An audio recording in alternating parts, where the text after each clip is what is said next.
Hello, beautiful people. This is Miss B, the goddess of empathy. The name is for you, but the title is for me. You can just call me Miss B. I am here with Pam. Pam, how do you correctly pronounce your last name? Biafora. Just how it looks. I am with Pam Beafor, a 2024 spokesmodel for the HIV Stops With Me campaign. And we're just going to have a conversation between two friends, and we're just going to talk about HIV and its impact on our lives. So, how are you today, Pam? You know what? I'm doing good. I was starting to get into that low mode because of this time of the evening. But Yes. once we got connected and I could see your face, it just kind of rejuvenated my soul. The same here, Pam. The same here. So we definitely have that in common. So Mhm. tell us about yourself. Oh, okay. Well, to start off with, was born in 1962.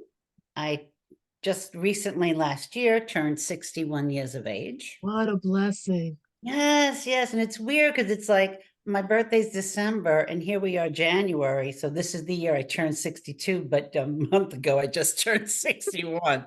It's weird. Yeah. Um, but yeah, born and raised in Brooklyn. I lived in Brooklyn probably up until I graduated junior high. Mhm. Then I went to go and live with my father in Long Island. My parents were divorced. Mhm. And during that time, my mom and I were just having a bit of a problem, teenage child. Yes. So the last 2 years of high school, I ended up in West Babylon, Long Island. Okay. Um, it was funny. And I went from Brooklyn, where as a teenager, you can take the bus, take the train, go anywhere you want. You didn't need supervision. You didn't need a yellow school bus. Go to Long Island, live with my father for the last 2 years of high school.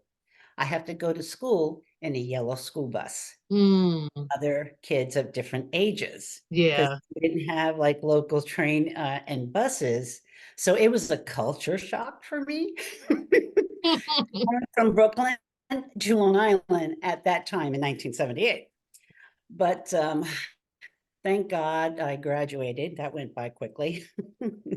And I moved back to Brooklyn and I started working in the city in 1980.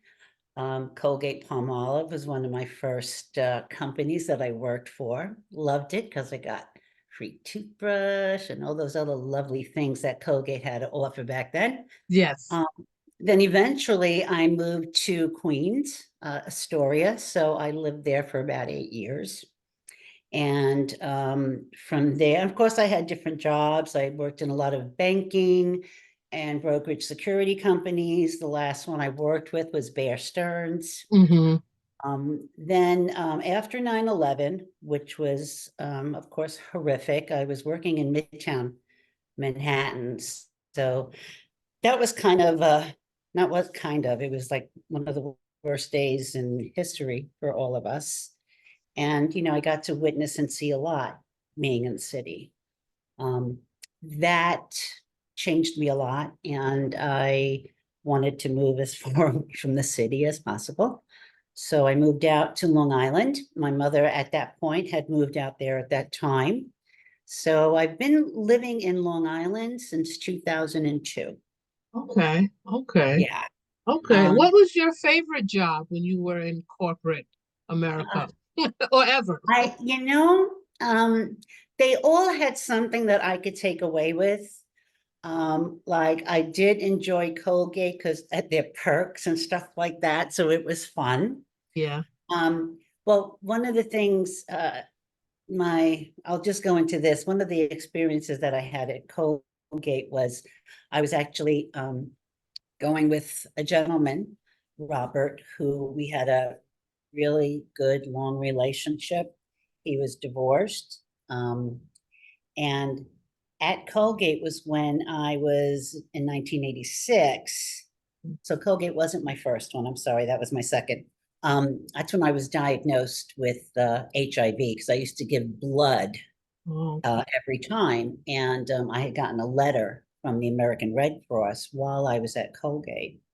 And it was just before I found out my boyfriend, or soon to be fiance, because we were talking about marriage and he had two boys, ended up passing away on a freak accident. wow. Yeah. Um, and so that was very heartbreaking for me. And then a couple of months later, I get diagnosed with HIV. And I know you asked me about the best parts, but when I talked about Colgate, this is what kind of came up. So I just wanted to let it flow. Got you. So I have a question. Were you showing symptoms? Were you just getting a regular test, or if or No it symptoms. was the I had letter no from the symptoms. I hmm wasn't sick. okay. It was a routine, just kind of here, donate, give blood, which I'd done Okay. before, and getting a letter from the American Red Cross, for like findings, and you had to come in so that they can go over it with you. And I had talked to people at Colgate. I'm like, this is weird. I never got a letter before. And they're telling me that's probably nothing. Maybe you have too much iron or not enough iron or something like that. Yeah. And so I didn't worry about it until, I went in there. And it was kind of crazy because it was, it's night and day from what we know today and what we knew back in 1986, Yeah. Yeah. So it was definitely a life-changing moment at that point. Now, was Robert had already passed when you got your results? Yes, Robert So already has. who, if anyone, was there to support you once you found out this news that you were There positive? was no one physically around me because by that time, my immediate family, a lot of my immediate family, my sisters and so forth, they all got married. My parents were divorced. Everybody moved to Long Island. It was like, why you keep moving away from me? But it was a running joke with them. I'm like, and then every time I get to Long Island, then you decide to move to Jersey or who's going to Florida. I'm like, is it, Yeah. but no, when I left the American Red Cross that day that they told me, Yeah. um, back then we had, phone booths almost on every corner. I had walked up the avenue. I went into the phone booth. I called my mother, who lived in Long Island. My mother was the only one I thought of calling because, one, she was in the medical field. Okay. And I felt, if anything, I was also the closest with her. She, since 1986, has always been my rock of Gibraltar. Yes. She has been my guiding light and enforcer, you name it, she's been there. She's Yeah. gone through a lot of it with me. So yeah, she was the first one. And then it wasn't until a couple of years later that I got my immediate family involved. Okay. What was your mom's response when you told her? What did you say? Okay, well, when I spoke to her about that, of course, she's asking me, are you okay? First thing. I just told her, basically, I have no clue. I'm numb. I I just don't know. My head is in the cloud, Yeah. basically. So what she was reinforcing to me was at that time when they were doing the anonymous testing and you were a number, Yeah. I'm saying that a lot of the HIV was also similar to the Hep C that was being tested at the same time. Yeah. So she was saying that maybe this is a false positive for HIV, and maybe it could be Hep C, or maybe it could be hepatitis. So we did the test a few times. So I mean, that helped me then on the phone with her until we actually got together. Yeah. Um, and it's in your mind and you're still thinking about it, but it gave a little peace at that point, thinking that maybe you want it to be something else. But yeah, that was her way of thinking and talking to me at first, was it could be this. Yeah. Let's not worry. Let's go retest. And Okay. that's what we did. Okay. Okay. So now you're how old in 1986? 1986. How old were you? I'm gonna I make think you do it some was, math. yeah, I know. I hate that. 30s? I hate that. No, I was like 24. Oh, 20. See, there goes my math. That's why I wanted you to do it. Yeah, So you are a 24. young Uh-huh. in the, professional woman, and you get this devastating or life-changing news. Yeah. Um, what did you think? Were you optimistic? Were you sad? Did you push it There under was the no, I rug? I have to say that going and thinking back, I don't recall having any optimism, Hmm. because that time period was gay man's disease and you're dying, because people were dropping like flies. I mean, it was just too much, too Yeah, soon, yeah, too devastating. It really yeah, was. So it was, part of me was like, what the heck? How did this happen? Because at that point in time, you didn't hear about any heterosexuals getting it. They were only focused on the gay, yeah, the gay community. yes, Because that's what they emphasized, of course, them not knowing any better either at that time. No one knew any better at that time. yeah, But so it was a whole different mindset. And I was confused, scared. Those were the two biggest things for me. Confused, because I'm not understanding what's going on, hmm, and just, sad. And it's like, you don't, again, I didn't know how this was happening to me, but then I was also scared about what lied ahead. okay. So now I know one of the things that I was fearful of was the medications. So, what was your body's response when you first started getting on medications? Did it take a while for you to get into a groove? Did you start right away? What was that medication journey like for you?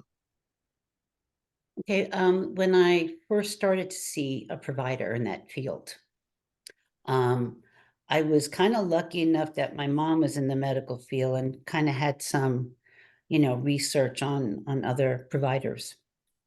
And based on my numbers, Mm-hmm. the HIV was very low, Mm-hmm. and my, CD4 count was, over 1,200. So at first, I didn't really take anything Yeah. at that time. I probably would say maybe it was like a couple of years later, that, first it started with one pill. And I know they had like 3 letters, they had this, they had that. I can't even tell you Yeah. all the different drugs I've gone through. Yeah. But yeah, it went from like 1 pill to 3 pill to 5 pills to like 15, 25. I mean, it just kept going, Okay. because at that point, now the body was either it needed more meds, it wasn't working anymore. And then also, you're going through a period. This is a 24-year-old, or by the time I'm taking these meds, maybe like, 26-year-old, 28 years old. Yeah. And I'm still sticking my head in the sand, because I really wasn't sick. It's like, you didn't look sick. Yeah. It's like, I don't see it. The numbers are showing it. I don't Yeah. see Makes it harder it. to believe. Yes, so Yeah. it's kind of like it isn't there. So I went through that for quite a bit of time. The downside of that was not being adherent to my medications. So the virus was not working with a lot of them after a while. Now, what was the challenge with you being adherent to your medications, Pam? The challenge was, every time I had to go get it and put it in my mouth, told me I had HIV. A lot of people have that. Yeah. Yeah. Yeah. And the fact what made it even harder is, I mean, we had colossal pills back then. I mean, colossal sizes. I had a hard time trying to swallow these horse pills. Yeah. I even went through injections to the point where I was getting reactions all over my thighs because you're trying to find places to put it. Okay. Yeah. Well, I was like welted all over the place. I was running out of places to do that. So then I stopped with that, you know.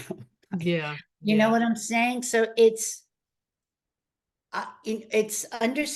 easier now to tell individuals the importance of being adherent to your medications. The medications have gotten so much better that you're not taking these enormous amount of pills. But you tried telling someone back then when they're taking horse pills and 15 pills at a time or one day, Yeah. yeah, it's a whole different ballgame from between Yeah. then and now. It really. Thank you for saying that and clearing that up because I'm so enthralled in what you're saying. I might not have caught that, but thank you for that. So, at what point did you start dating after you got your diagnosis? Dating again? Um, the first time I started, dating was a little bit rough for me, Mhm. because one, I wasn't really accepting it completely, all right, after the couple of years. So I did start going out with the guy, and we would kiss. We would have protected intercourse, sexual relationships, and Yeah. I never told anybody. I Okay. didn't look it. We were protected, and that's all in my mind. Well, That was good, yeah. Yeah. you know. And again, back then, I didn't know what I knew now, Yeah. you Yeah. know. And when you're still trying to hide it, not only from other people, you're hiding it from yourself. You know, Yeah. You said a not mouthful. you're hiding it from yourself. Yeah. So, and I do have regrets about periods of my life that I did that, Hmm. you know. Um, before that, before that relationship, because it ended up being a 6-year relationship. And I mentioned it to him. My mother and I, of course, talked. She goes, Pam, you should say something, you know. And I told her, I said, how do I tell him now after we've been together, for like, 2 years, let's say a year or two? Yeah. How do I say it now? Yeah. So, and this probably is not the right thing to say, but in any case, how I worked around that was talking about we should get tested. We should get tested. And he didn't want to. I'm like, but you really should. I'm going to go get tested. You should go with me, Yeah. you know. And my mom was my backing. Yeah. My mom is my backing, thank God. And ended up talking to him and letting him know that I was diagnosed with HIV. And which was a scary thing to do because Yeah. he was the first one I ever told. Yeah. And his thing, which was strange to me, was that because he loved me, because he cared for me, he didn't want to go get tested. Um, he would continue using precautions, but Mm. he refused to go get tested. He didn't want to know. Yeah. So he wasn't mad because he's thinking I found out just then. Yeah. That was the one fib. Making my own excuse for it, right? Um, Thinking that I found out just then. So he wasn't mad or at me or just wanted to walk away or whatever. Yeah. Um, we were already invested. But to him, I would have thought he would have wanted to go get tested. And he just rather be kept in the dark and just use the condom. Ignorance is bliss. I know one of my dear friends who's she's an advocate and she wouldn't mind me. Shout out to Sharon Jones, I know awareness. And early on in my diagnosis, that was one of the things that she had recommended, that the person that I date, that we go together and get tested. That was, and I was like, well, I didn't even think of that. But Yeah, yeah, that was, I think that that's a way to kind of break the ice, and if needed, to keep yourself safe. And then you can get an idea of their mindset and where yeah. they're at, you know, and no relationship is book by book. People got to do what works for them. And And I'll tell you, going through the stages that I did, from finding out, head in the sand, I'm not sick, I don't look it, being oblivious, having relations, to going and having a relation and finally having the guts, even though I did a backdoor to it. yeah, That was another step that I took to even say those words to somebody, yeah, to, getting to a point where, of course, thinking about, okay, I can't do this again. I mean, mhm. needless to say, we broke up for other reasons, Yeah, after six I'm years. sure, exactly. Yeah, after Yeah, 6 years. yeah, um, moving forward from there, I would either, I had a period of time where I really didn't have any relationships for about like a good 8 years. Like, I wasn't in a committed relationship. I'd go out, I'd date, if I kissed someone, whatever, but that would be it. hmm, Because I didn't know if I wanted to go through that again, yeah, yeah.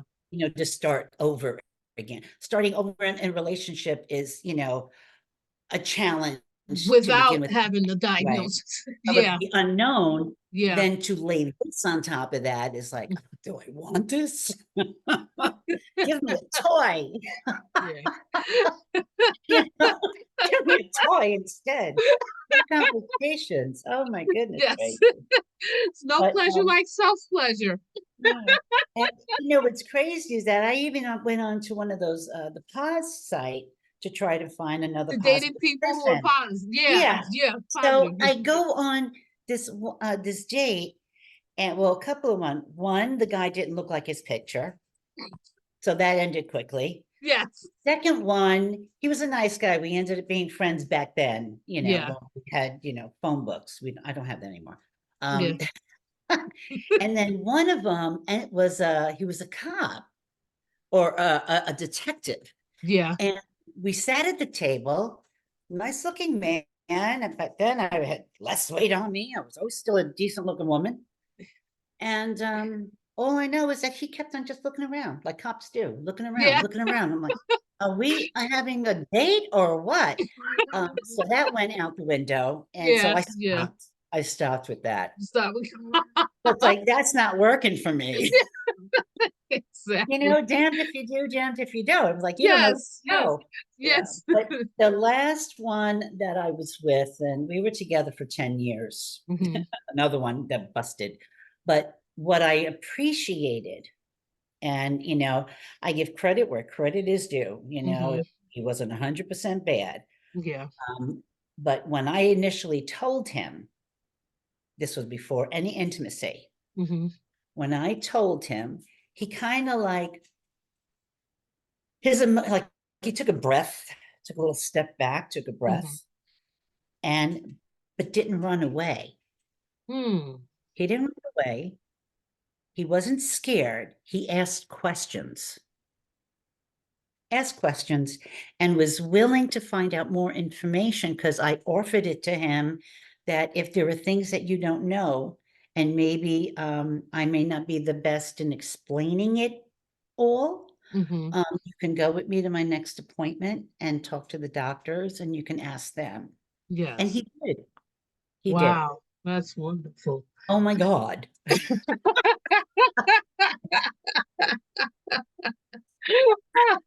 So I'm like, now am I going to find that type of person again? it's never too late. As Oh long as my there is God. breath, there is hope. I mean, that was 10 years of my life. Now I'm like, 61. Hello. Now Yeah, what? there's Yeah, one that for one was like everything. a huge turning point in just the growth of someone receiving this information and me giving it, Yeah. like saying it all out before, going any further. So that was a milestone for me. Yeah. Definitely Okay. a So milestone. now Yeah. switching gears just a little bit. Sure. How many years have you been a spokesmodel for the campaign HIV Stops With Me? This is my third year. This is your third year. Okay, so how did you get started being a spokesmodel over 3 years ago? Well, interesting enough, I had never heard of this campaign. Never heard of this campaign. And how Yeah, many years did Sheldon say this was on? yeah. Never. It Wow. wasn't until a friend of mine who Hmm. spoke to me that she was referred to talk to Sheldon about, they had some spokesmodel positions available. Yeah, I'm not sure who exactly got that info from. yeah, And she told me that they still have another spot, and gave me Sheldon's email. And so I sent him an email. But yes. other than that, I never heard of it. Wow. And, once that first year started and finding out what this was all about and going through the process and the training, I mean, my first year, even though, I mean, Sheldon, when he was so like, we really came out strong, Eileen and I, but Yes. it wasn't that we hosted really anything, well, maybe Mhm. just one, our, reveal. Yes. And our launch party, I should say. But we were participants in other events, Hmm. still trying to get the feel of things. I'm like, this is going into my third year now, Yes. and I'm a little nervous because I'm trying to host the launch Yeah. for Long Island. And I've never done it on my own. I really don't have, the support out here of other spokesmodels, Hmm. but but I'm picking brains of people. And I was telling Sheldon, the hardest thing out here, especially in Long Island, is especially now because we have like a little, limited budget amount. So trying to Yes. figure out how to do this, Yeah. it's not an easy task, that's for sure. Yeah, that's It is true. not an easy, and I'm learning that, but I'm going to get through it. And because Yes. this is something that I want to make sure that I succeed in and keep this going, because Long Island, we need to expand more out here. We really do. And I really want to get it started. I Yes, yes. really, And really want you are the woman to get it started. So I yeah. think that's a wonderful combination of you, Ashley, Tyrone as well, right?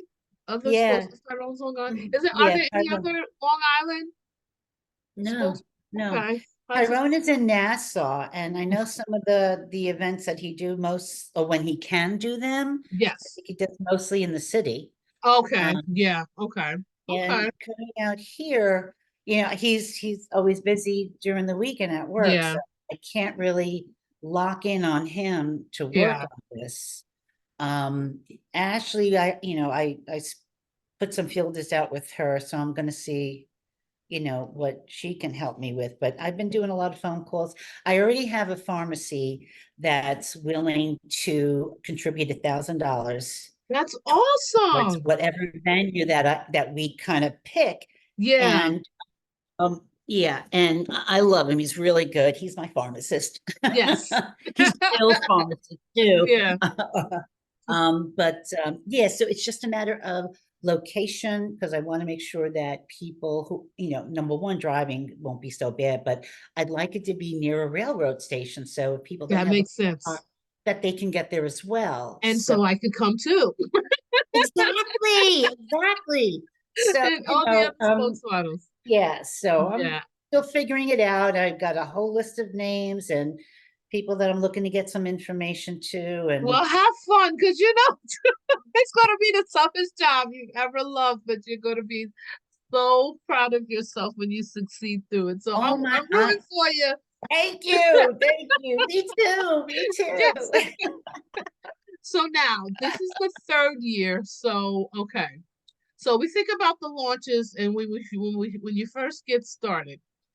What do you think has made this and I'm assuming because this is my second year. All right. In your opinion, which beginning had the best, shall I say, or positive energy?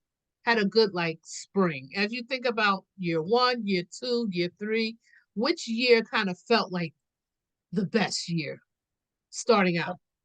Okay, well, the first year, Yes. because of the newness of it Yeah. and this energy, like I was like busting at the gut. I'm like, where are we going first? Yes, yes. It's like, I want to get out there, and then it's like, okay, what are we doing? Look at all Yeah. the events. So, Yeah. Yeah. so it was really, hey guys, I'm on the video. The dogs. Yes. It's like when I'm on the phone sometimes, and they'll be quiet the whole time I get on the phone. They start making noise Yeah, right next because to they me. want their Like, attention. really? I know. So, like the first year, because it was like I can't get the word out of my mouth now. We were like gun ho, thank you very Yes. much, and the newness of it. The Yes. second year, unfortunately, the first half, I was stressed out because the place that I lived was being sold. So I had to find Mm, a new roof over my head. So the first 6 months, I was stressed out, didn't do anything, yeah. or first 5 months. But as of June in the second year, Mhm. I kicked butt. I threw it out there. I went to the pride events, everything, Yes. I Yes. was trying to make up for what I didn't do in the first half. So Yeah. it's kind of like I can't judge it because it wasn't a full year, Mm-hmm. you know. But anytime I get involved, um, to be in the communities, to talk to people, and I just want to like throw myself all out there, Yeah. Uh, you kind of have to be careful with that too, because you could scare someone away. But Yeah. Yeah. it's like there's so much that I want to say, and to let them know, and to help them, because I've experienced this. I went through this time period to this time period, Yes. and I want to give you all that I got, so you got the tools, you know. Yes. Yes. So it's like there's so much in me that I want to come out, but I have to pace myself out, Yeah. recognize how to go about it, how I'm Yeah. approaching, individuals, because everyone is different, Yeah. so you Yeah. have to be flexible, and just go with the flow with whoever you're dealing with. Yes. But so there is a lot of me that I want to just put out there. And I love, this is the one thing that I have to say, Bernadette, was Mm. I used to ask myself many, many times throughout the years, why me? Mm. Why me? So many people have passed, people also I knew, even ones recently in the past year, which was also very hard for me. Mm-hmm. One I worked very closely with at Options, before going to Sun River. So I've gone through the worst time period to a better time period, but always had asked myself up until the past couple of years, why me? Why am I still here? Mm. It's like I don't know what I'm supposed to do. I don't know what direction I'm supposed to take. What is my purpose? I didn't have an answer for that Mm. until before joining this campaign, I took a course. It was the chronic disease self-management course. Okay. And that is a wonderful course to take, because it goes through all different segments of one's life, Okay. to mindfulness, to how to speak to someone else in a conversation, Mm-hmm. using the I instead of the you, talking about the nutrition and medications. I mean, it was everything. So you had this toolbox Yeah. of things that you can utilize to Mm. help you have a better life. I fell in love with that, and I was like, oh my God, that they had asked me, because I did so well in the class, if I wanted to be a facilitator. I took the training, became a facilitator. That was my aha moment. Yes. Because I was able to do this training and incorporate myself into it and share with others. And I Yes. said, that was the aha. This is what I'm supposed to do. Now, again, not knowing what else to do outside of that training class Hmm. comes the campaign. Yes. Campaign icing on the cake. Yes. So, like, so that was my, like, oh my God, now I get to do what it is I feel I'm meant to do on a broader scale. Yes. Yes. You Yes. can't get any better than that, you Yes. know? Yes. Yeah. Wow. And this is what I want to keep doing. Yeah. Pam, you are filled with so much knowledge and so much wisdom. But I have to say this, not a but, and I have to say this. Um, the first year of the campaign, I really didn't take advantage of um the training and getting to know my peers. I was physically there, but I wasn't mentally. When I Mm. was asked to come back, I was so grateful. And I just said, this time I'm going to make it a point to know and get to meet and be more interactive and engaged. You surprised me so much because you like to have fun, you like to dance, and we're outside the hotel and we're dancing and funking, and you are just, and I'd like to think I'm young, but I'm not that young, but we're hanging with the young people, we dancing and we I know. I tell people, don't judge a book by the cover, man, because there is so much more to me. when we went to when we went to the one hotel, was one of the waiters were rude or something? You was going to be the mom. Oh my God. The guy at the door. Door. Oh my God. I had so much fun with you. I loved you on a whole nother level. I tell you, I'm agreeing with you right then and there, because Yeah, your first year was my second year. yeah, And really, there was a little interaction, but yeah, everyone was doing so many, different things, and the yeah, setup was a yeah, little different than what we had this year yeah. or this past November. Hmm. So it was a little different, and Yeah, I kind of liked how the energy flowed for this last training, and yeah. it was so much more of us really connecting, Yes, exactly. really connecting. Exactly. And Exactly. I loved it. I'm like, Yeah. I was in awe of so many. So Yes. Yes. And and I'm in awe of you. And I just I'm in like, awe of you. I love you. I said she's from Long Island. I'm from Long Island. She's a lady. She classy, but she like to have fun, and she'll put her dukes up. She's not afraid. So there's one other thing. I could talk to you all day, all night, but I want you to take care of your fur babies. But I want to ask a few more questions. Yeah, go ahead. Um, I'm trying to remember what triggered the conversation. Oh, we were talking about spiritual things. So one Yes. thing I want to know, tell me or tell us about your father. Yeah, my dad, all right, my parents, my mom's Puerto Rican, my Mm-hmm. father's Italian, Okay. 11 years apart. Yeah. Oh wow. I'm going to say, I had to say how they met because it was really cute. My father Yeah. he was in the hospital in Brooklyn, Long Island College Hospital, where I Mm-hmm. was born.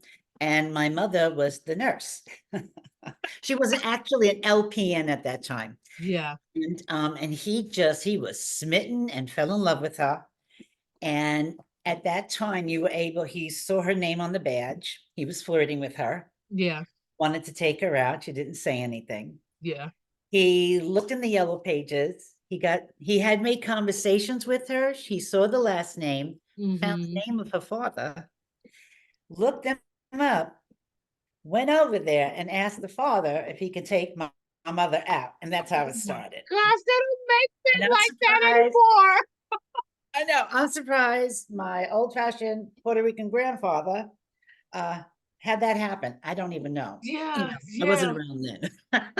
But Wow.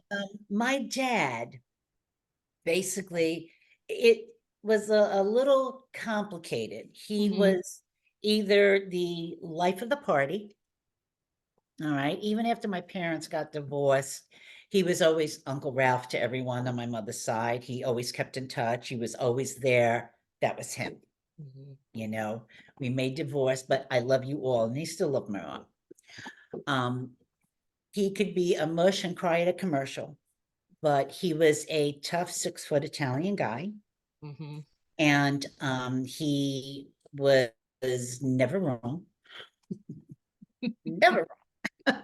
Yeah. And he hated when you proved him wrong. Mm. I, out of the three sisters, my oldest sisters, they used to tell me how they got out of trouble with my father. They Uh-huh. would iron his shirts for work and do something nice, and then he would let them off the hook. They were out of Yeah. punishment. Yeah. I come along. I'm 9 years later, Yeah. okay, for my sisters, because now Yeah. I'm with my father's. My mother is his second wife. Okay. Okay, I used to call him the Italian gigolo, but that's another story. Um, and so by the time it was my turn, and my sisters would come over and they heard that I was punished, Pam, go iron his shirts or something, do something for him.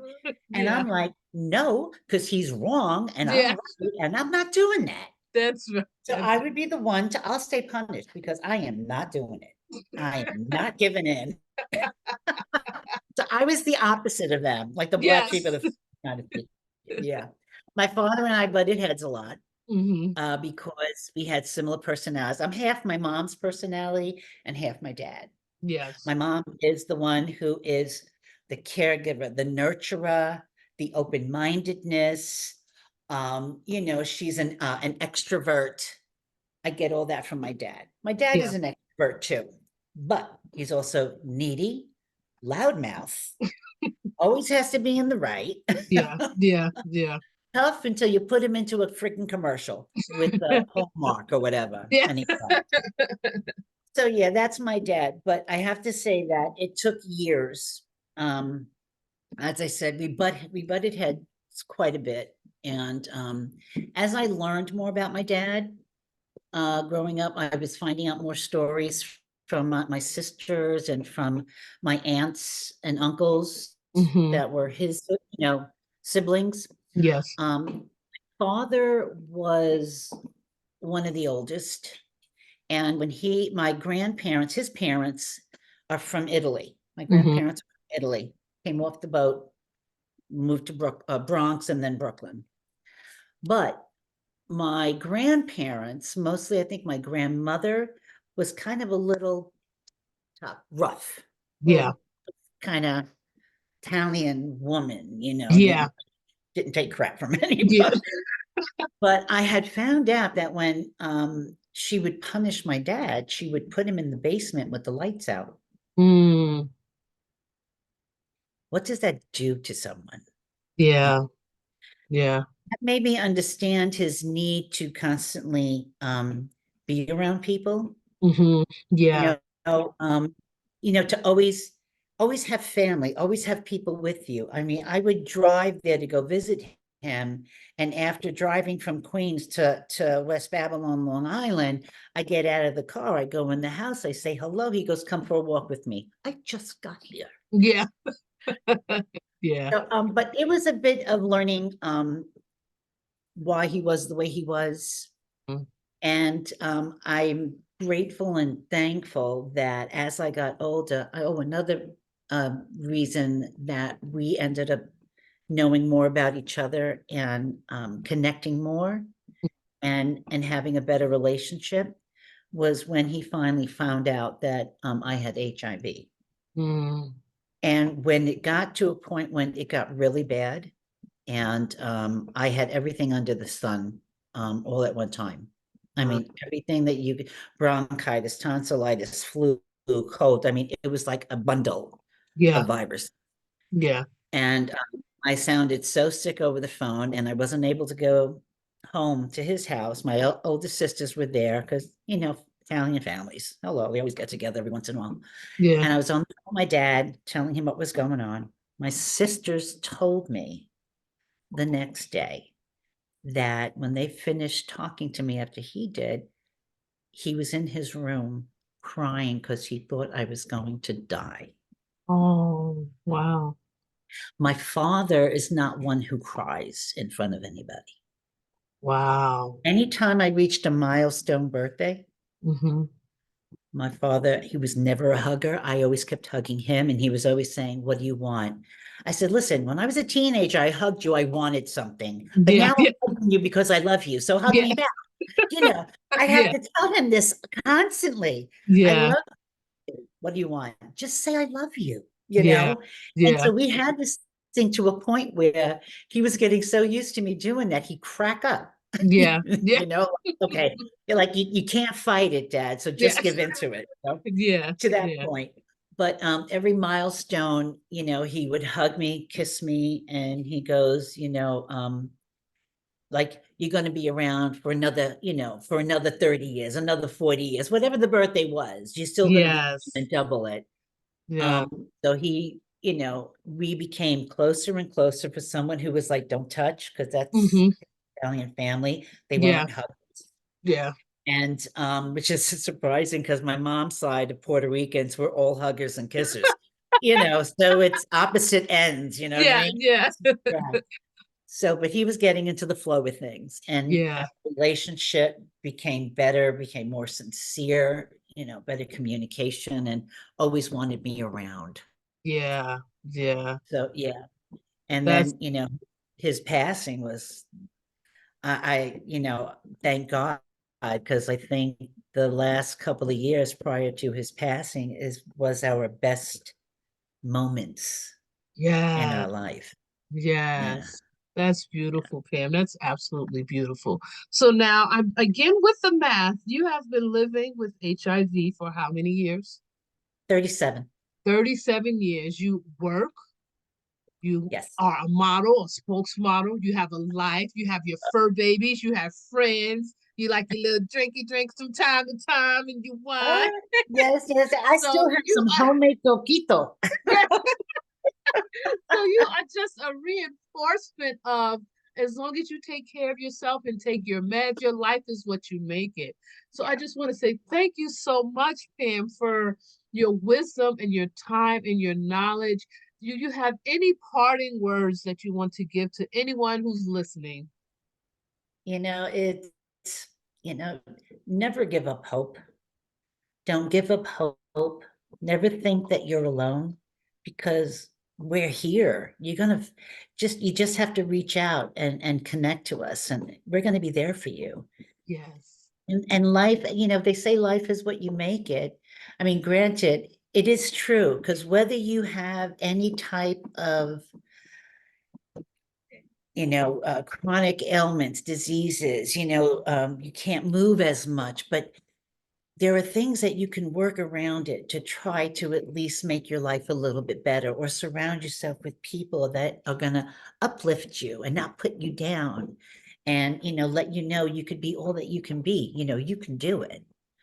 And that's basically how I try to live. I try to be around positive people, and I learned that the hard way. And I literally let go of a lot of the negative people that were in my life, holding me back, holding me down, and I wasn't getting anywhere. But once you let go, Mm. it's a breath of fresh air. Wow. Thank you, Pam. Thank you. Thank Thank you. I'm about to you. cry. All right, this is Miss B, the goddess of empathy. The name is for you, but the title is for me. We have had a wonderful conversation with Amen. 2024 HIV Stops With Me spokesmodel Pear Biafora. If you have any questions regarding HIV and long life living with HIV, reach out to Pam through her social media. Go to HIVStopsWithMe.org. Thank you so very much for joining us, Pam. Say bye. Oh my God, thank you so much. Wow. Bye. Love you. See you soon. Love you. Bye.